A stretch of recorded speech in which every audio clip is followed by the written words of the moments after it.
انہیں جیل میں فریج بھی فراہم کیا جانا چاہیے، اخبارات دیے جانا چاہیے، اور کوئی سہولت اگر نہیں دی جا رہی، کوئی کمی ہے کسی حوالے سے، تو میرا خیال ہے کہ اس کمی کو دور کرنا چاہیے۔ میرا اس پہ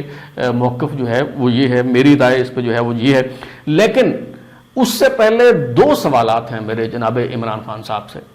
ایک سوال تو جناب عمران خان صاحب سے یہ ہے کہ آپ کہتے رہے ہیں، بتاتے رہے ہیں، انٹرنیشنل میڈیا کو بھی انٹرویو کے دوران جو ہے وہ یہ آپ دعویٰ کرتے رہے ہیں کہ آپ کو قید تنہائی میں رکھا گیا ہے۔ سزائے موت کے قیدیوں کے لیے جو کال کوٹلیاں مختص ہوتی ہیں، آپ کو ان میں رکھا گیا ہے اور نہایت برے حالات میں آپ جیل کاٹ رہے ہیں۔ ایک تو میں نے تب بھی کہا تھا کہ جن کو قید تنہائی میں رکھا گیا ہو، کیا ان کے وکلا جا کے ملاقات کر سکتے ہیں؟ کیا ان کے اہل خانہ، کیا پارٹی کے رہنما مشاورت کے لیے جا کے مل سکتے ہیں؟ کیا ایسا ممکن ہے کہ وہ جیل میں صحافیوں سے گفتگو فرما سکیں؟ کیا ایسا ہو سکتا ہے کہ وہ غیر ملکی میڈیا کو انٹرویوز دے سکیں؟ کیا ایسا ہو سکتا ہے کہ جیل سے وہ اپنا ٹویٹر اکاؤنٹ چلا سکیں اور اس طرح کی دوسری جو سرگرمیاں ہیں اس کو جاری کر سکیں؟ تو کیا کوئی شخص جو قید تنہائی میں مبتلا ہو، جسے کسی سے نہ ملنے دیا جا رہا ہو، جو کال کوٹری میں بند ہو، کیا اس کے پاس بیڈ ہوتا ہے؟ کیا اس کے پاس ایئر کولر ہوتا ہے؟ کیا اس کے پاس اس طرح کی دیگر سہولیات ہوتی ہیں؟ کیا اسے واک کرنے کے لیے، ایکسرسائز کرنے کے لیے ایک لمبا چوڑا کوریڈور جو ہے وہ فراہم کیا جاتا ہے؟ تو اس سوال کا جواب عمران خان صاحب کو ضرور دینا چاہیے اور یہ بتانا چاہیے کہ کیا اگر وہ قید تنہائی میں ہیں، انہیں سزائے موت کے قیدیوں کی طرح رکھا گیا ہے، تو کیا اس طرح کے قیدیوں کو فریج کی سہولت میسر ہوتی ہے؟ میرا خیال ہے کہ عمران خان صاحب کو کم از کم اپنی ان باتوں سے رجوع کرنا چاہیے اور اس پہ معافی مانگنی چاہیے، اور اس کے بعد انہیں فریج کی سہولت جو ہے وہ دی جانی چاہیے، بالکل ان کا حق بنتا ہے۔ دوسرا سوال یہ ہے کہ جب آپ کی حکومت تھی، آپ وزیر اعظم تھے، تو آپ نے امریکہ میں خطاب کرتے ہوئے یہ کہا تھا ایک سابق وزیر اعظم کے بارے میں جو جیل میں تھا کہ میں جا کے اس کا اے سی اتروا دوں گا، اور اس وقت آپ اعتراض کیا کرتے تھے کہ یہ کوئی جیل ہے یا یہ کوئی وی آئی پی ہوٹل ہے۔ اس طرح کی باتیں جو ہیں آپ بھی کرتے تھے، آپ کے پیروکار بھی جو ہے وہ کیا کرتے تھے۔ تو چونکہ اب آپ معافی مانگنے کا سلسلہ جو ہے وہ شروع ہو گیا ہے، آپ نے معافی مانگنا جو ہے وہ شروع کر دیا ہے یا کم از کم اس پہ آمادگی ظاہر کر دی ہے، تو اس حوالے سے بھی آپ کو معافی مانگنی چاہیے اور آپ کو یہ اعتراف کرنا چاہیے کہ جو باتیں آپ اس وقت کیا کرتے تھے وہ ٹھیک نہیں ہیں، اور اس طرح کی جو سہولیات ہیں وہ کوئی بھی سیاستدان ہو، وہ اہم منصب پہ کوئی شخص رہا ہو، وہ اگر قید ہوتا ہے تو اسے جیل میں یہ ساری سہولیات جو ہیں وہ دی جانی چاہیے۔ دوسری طرف جناب الیکشن ایکٹ ترمیمی بل جو ہے وہ قومی اسمبلی کے بعد سینٹ سے بھی اپوزیشن کے شور شرابے، احتجاج اور ہنگامے کے دوران جو ہے وہ منظور ہو گیا ہے، اور اس کا مطلب یہ ہے کہ سپریم کورٹ کا جو فیصلہ ہے وہ غیر مؤثر ہو گیا ہے۔ وہ کس طرح سے؟ کیونکہ یہ جو الیکشن ایکٹ ترمیمی بل ہے اس میں 3 موٹی موٹی باتیں ہیں، جلدی سے جو ہے وہ میں آپ کو بتا دیتا ہوں۔ ایک تو یہ ہے کہ سیاسی جماعت سے جو وابستگی ہے وہ ناقابل تنسیخ ہے، وہ وابستگی بعد ازاں تبدیل نہیں ہو سکتی۔ یعنی آپ نے الیکشن لڑتے وقت اگر یہ کہا کہ ہم آزاد امیدوار ہیں، یا اس کے بعد آپ نے کہا، حلف دے دیا کہ ہم سنی اتحاد کونسل میں شامل ہو رہے ہیں، تو بعد میں آپ اس وابستگی کو تبدیل نہیں کر سکتے۔ دوسری اہم بات اس میں یہ ہے کہ جی اگر پارٹی ٹکٹ سے پہلے کسی امیدوار نے پارٹی سے وابستگی کا حلف نامہ جمع نہیں کروایا، پارٹی ٹکٹ کسی امیدوار کے پاس نہیں ہے، تو اسے آزاد امیدوار ہی سمجھا جائے گا، وہ پارٹی کا امیدوار تصور نہیں ہوگا۔ اور تیسری اہم بات یہ ہے کہ اگر مخصوص نشستوں کے لیے کسی سیاسی جماعت نے متعلقہ ٹائم فریم کے اندر فہرستیں جمع نہیں کروائیں تو وہ مخصوص نشستوں کی حقدار نہیں ہوگی۔ اور سب سے اہم بات یہ ہے کہ یہ جو ترمیم ہے الیکشن ایکٹ میں، اس کا اطلاق 2017 سے ہوگا جب یہ الیکشن ایکٹ جو ہے وہ بنا ہے۔ تو اس کا مطلب تو پھر یہ ہوا کہ سپریم کورٹ کا جو فیصلہ ہے وہ بالکل غیر مؤثر ہو گیا، اور ویسے بھی سپریم کورٹ کے 2 جج صاحبان نے جو اختلافی نوٹ جو جاری کیا ہے اس میں واضح طور پہ کہا گیا ہے کہ یہ جو 8 جج صاحبان کا حکم ہے یہ غیر آئینی ہے، اور کسی بھی غیر آئینی حکم کو کوئی بھی آئینی ادارہ ماننے کا پابند نہیں ہے۔ تو یہ صورتحال جو ہے وہ کس طرف جاری ہے، اور پھر جو 8 جج صاحبان جنہوں نے یہ فیصلہ دیا ہے وہ ابھی تک اس حوالے سے تفصیلی فیصلہ جو ہے وہ بھی جاری نہیں کر پائے، اور آج الیکشن کمیشن کی طرف سے بھی مخصوص نشستوں کے حوالے سے سپریم کورٹ کے فیصلے کے خلاف نظر ثانی درخواست سپریم کورٹ میں دائر کر دی گئی ہے۔ دوسری طرف پی ٹی آئی کے رہنما بیرسٹر گوہر نے کہا ہے کہ وہ الیکشن ایکٹ ترمیمی بل کو چیلنج کریں گے، بلکہ میرا خیال ہے کہ اس کو چیلنج کر دیا گیا ہے۔ آج پی ٹی آئی کی طرف سے الیکشن ایکٹ ترمیمی بل کے خلاف جو ہے وہ پٹیشن دائر کر دی گئی ہے۔ دیکھنا یہ ہوگا کہ اس پہ supreme court practice and procedure act کے تحت مقدمات کو فکس کرنے اور بینچ بنانے کے حوالے سے جو کمیٹی ہے، 3 رکنی کمیٹی، اس کا اجلاس کب ہوتا ہے اور اس میں کیا فیصلہ لیا جاتا ہے، کیونکہ بڑا مشکل ہو جائے گا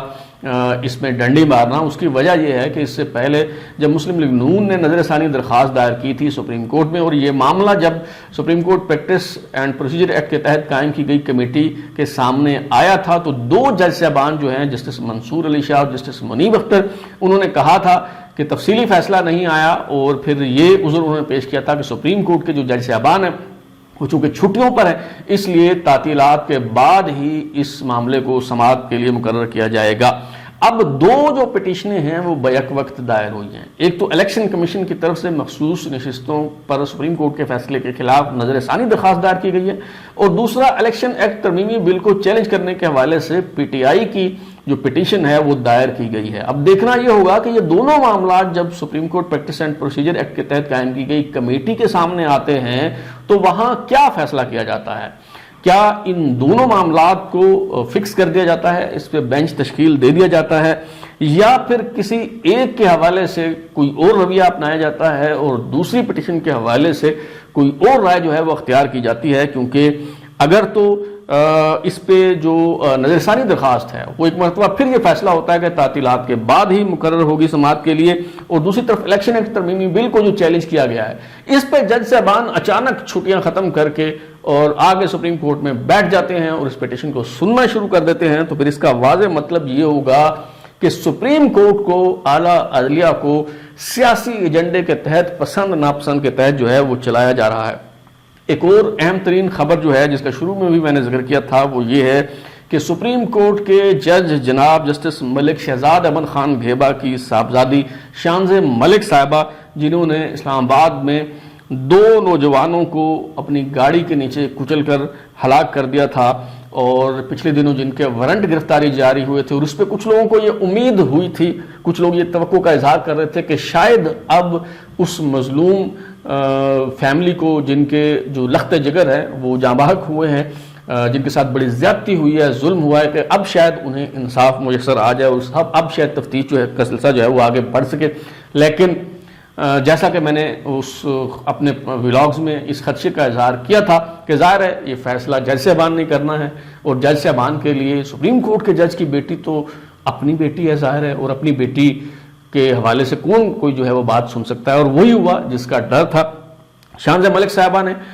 پہلے لاہور سے حفاظتی ضمانت جو ہے وہ لی، اور پروٹیکٹیو بیل، اور اس کے بعد وہ اسلام آباد میں ڈیوٹی مجسٹریٹ کے سامنے پیش ہوئی، تو وارنٹ گرفتاری جو ہے وہ منسوخ کر دیے گئے، اس کاغذ کو اٹھا کر ردی کی ٹوکری میں پھینک دیا گیا، اور شانزِ ملک صاحبہ کو جو ہے وہ ضمانت دے دی گئی ہے۔ کل اس حوالے سے فیصلہ ہوا ہے، اور مجھے بھنک پڑی جب اس معاملے کی، تو کھنہ پولیس اسٹیشن میں جہاں یہ مقدمہ درج ہے، وہاں جو تفتیشی ہیں جناب غلام رسول صاحب، میں نے ان سے رابطہ کیا اور ان سے یہ جاننے کی کوشش کی، پوچھا کہ جی میرے علم میں آیا ہے کہ آج جو ہے وہ اس حوالے سے ضمانت کے حوالے سے کوئی فیصلہ ہونا ہے، شانزِ ملک صاحبہ پیش ہو رہی ہیں، تو انہوں نے، وہ بیچارہ اتنا گھبرایا ہوا تھا کہ وہ صاف مکر گیا، اور اس نے کہا جی میرے علم میں ایسی جو ہے وہ کوئی بات نہیں ہے، لیکن شام کو پھر کنفرم ہو گیا کہ شانزِ ملک صاحبہ جو ہے انہیں ضمانت دے دی گئی ہے۔ تو یہ ہے جناب پاکستان میں، وطن عزیز میں عدل کا معیار۔ اب تک کے لیے اتنا ہی، بلال اوری کو اجازت دیجیے، پھر ملاقات ہوگی۔ اگر آپ کو ہمارا شو پسند آیا تو اسے لائک کریں، کامنٹ کریں، شیئر کریں، اور ہمارا چینل سبسکرائب کرنے کے بعد بیل آئکن کی گھنٹی ضرور دبائیں تاکہ آپ کو نئی ویڈیوز کے نوٹیفیکیشن ملتے رہیں۔ بہت شکریہ۔